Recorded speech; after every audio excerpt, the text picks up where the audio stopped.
Hello everyone, நான் இன்றைக்கி வந்து உங்களுக்கு ஒரு பட்ஜெட் ஃப்ரெண்ட்லியான ஸ்பாட் தான் கொண்டு வந்திருக்கேன். நான் கோயிலம்பக்கம் சைட் போகும்போது இந்த கடை பார்த்தேன், வடை போச்சேன்னு. இந்த பார்க் வாசலில் பாப்பா பார்க் கூப்பிட்டு போகலான்னு போகணும். பாப்பா பாருங்களேன் எப்படி குலாப் ஜாமுன் முழுங்குறான்னு சொல்லிட்டு.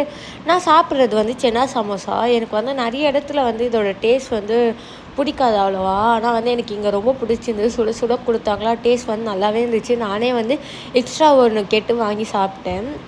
அதுக்கப்புறம் வந்து நாங்கள் உள்ளே பார்க்குக்கு போயிட்டு அவங்க அப்பா வந்து எல்லாமே எடுத்துகிட்டு வந்தாங்க. பஜ்ஜி, உருளைக்கிழங்கு பஜ்ஜி எல்லாமே இங்கே வந்து எல்லாமே போடுறாங்க. எல்லாமே வந்து 10 ருபீஸ்லேருந்தே ஸ்டார்ட் ஆகுது.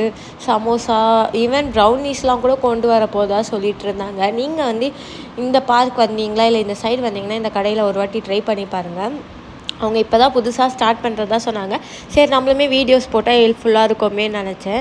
இந்த கடையோட அட்ரஸ் வந்து எனக்கு கரெக்டாக தெரியல. ஆனால் வந்து கௌசல்யா காம்ப்ளெக்ஸ் இருக்குல்ல, அதுக்கு ஆப்போசிட்டில் வந்து ஒரு பார்க் இருக்குது. இந்த பார்க் வந்து நிறைய பேருக்கு தெரிஞ்சிருக்கலாம், ஏன்னா அவ்வளோ கூட்டமாக இருந்துச்சு. இந்த பார்க் வாசல்லே இருக்குது.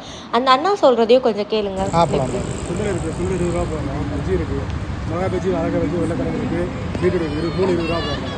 சமோசா 10 ரூபா, முட்டை போண்டா இருக்குது, முட்டை போண்டா 10 ரூபா, இந்த ஆனியன் போண்டா, மசாலா எல்லாம் 5 ரூபா போடணும். சட்னி இருக்குது, சட்னி தேங்காய் சட்னி இருக்குது, கார சட்னி இருக்குது. இந்த கடை பேர் வந்து வடை போச்சு. Okay, bye guys.